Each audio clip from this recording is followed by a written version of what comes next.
Well, now to discuss this, we're joined by Mariam Namazi from One Law for All, a campaign group for equal rights which organised the protest outside Universities UK headquarters on Tuesday, and Dr. Nazreen Nawaz from the Islamist group Hizb ut-Tahrir, who says women's rights are protected through segregation of the sexes. And Hizb ut-Tahrir is regarded as so extreme by some that the group is banned from some universities. Well, let's just start with you, Dr. Nawaz. What is this about segregation? Why does anyone need segregating? Well, this is really an integral concept within the Islamic belief. But my question to you today, after the comments from David Cameron, is that when is... No, I've just asked you a question. Yeah, well, this is it's an not in the integral Quran. part. There's no reference to it in the Quran. Of course it is. And it's something which... Where is it in the Quran? question, which page? If you look at the issue of the Quran, the issue of the Prophet's life, we see clear segregation. But you know what? No, the word segregate is not used. There's no separation at all. I've just looked, I've just summed it all up. You visited the Muslim world, across the Muslim world, and you've seen the segregation of men and women in events, in demonstrations, in schools, in many different areas. Actually, mainly in mosques, to be absolutely honest. And mosques, of course, mosques. Upstairs and downstairs. This is a classic, and you've seen the Arab Spring of women demonstrating with each other, separately from men, being politically active, but being separate. And so, therefore, actually, this most is an of the integral, Arab Spring has been integrated. I was in Tahrir Square. I've never seen a more integrated event. You just put it to me. The question is, the issue is that there has been segregation of events for many years. I was at university 20 years ago. This was never an issue. Over the last 2 decades, never an issue. The question is, why is it an issue now? And really, can I just pause you there? Because actually, for most mainstream Muslims, this simply isn't an issue.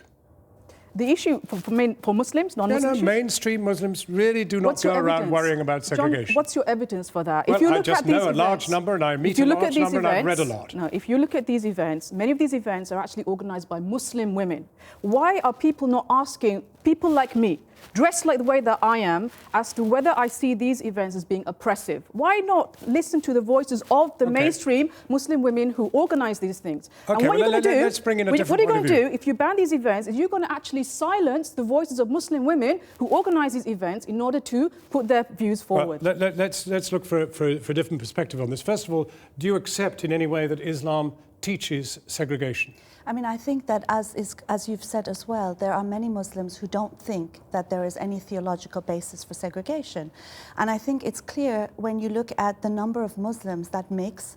Many of the Muslims who come to these so-called segregated meetings have actually come via streets and university halls that are mixed, and they've managed to do that. Well, let me put something to you.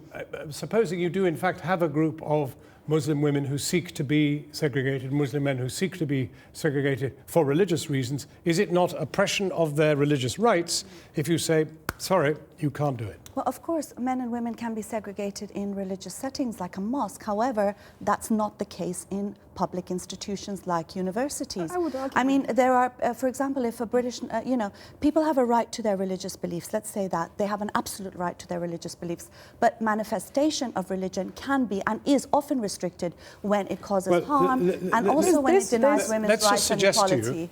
There is today, I think, you could probably say there's probably not a British university that doesn't have a mosque within walking distance. Sure. And under those circumstances, if people want a segregated meeting, why don't they go to the mosque to have it? I think the issue is that... that's a question I've asked you. Because these events are at university. These are university students... No, I'm now asking you whether there is any reason for anybody who wants a segregated meeting not to walk along to the mosque and have it. Because many of these events, we want to invite non-Muslims as well to come and listen. You can invite them into the mosque. I've been to many mosques. We also have that, but these are university students who are organising an event within Islamic societies in order to accommodate their religious beliefs. I think there's any question to be asked here is not why do people want to arrange these events, but why can the system here not accommodate for simple religious differences?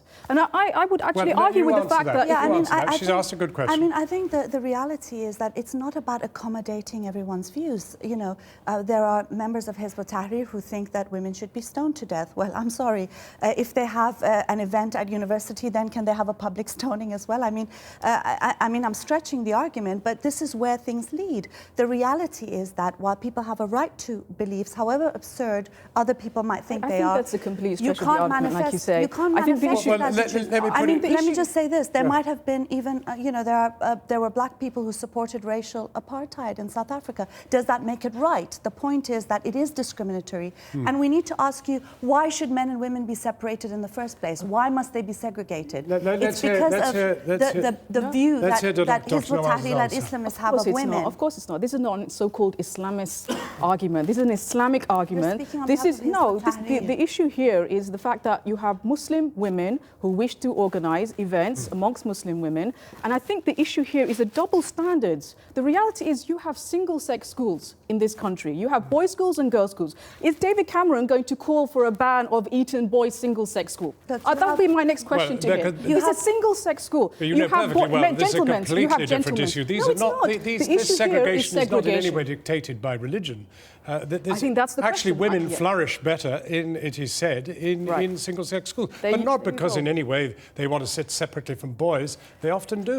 I mean, you're sitting next to me. Right. So we're interacting, but in Islam, on a general level, there's segregation between men and women. Is it discriminatory? Yeah. Is it discriminatory? So. You see, the no, point of course Could not. I make one last point to here. both of you? These are British universities. You live in Britain. Britain is not a segregated society. Why on earth should we institutionalise the opportunity for people to segregate on our campuses? I think that's a very testing tale for the reality of the secular system that's implemented here in Britain, that it cannot accommodate basic religious beliefs, which is integral. Why should it? Well, that's an indictment, I think, on the secular system in Britain, not an indictment on Islam. I think, in fact, a lot is...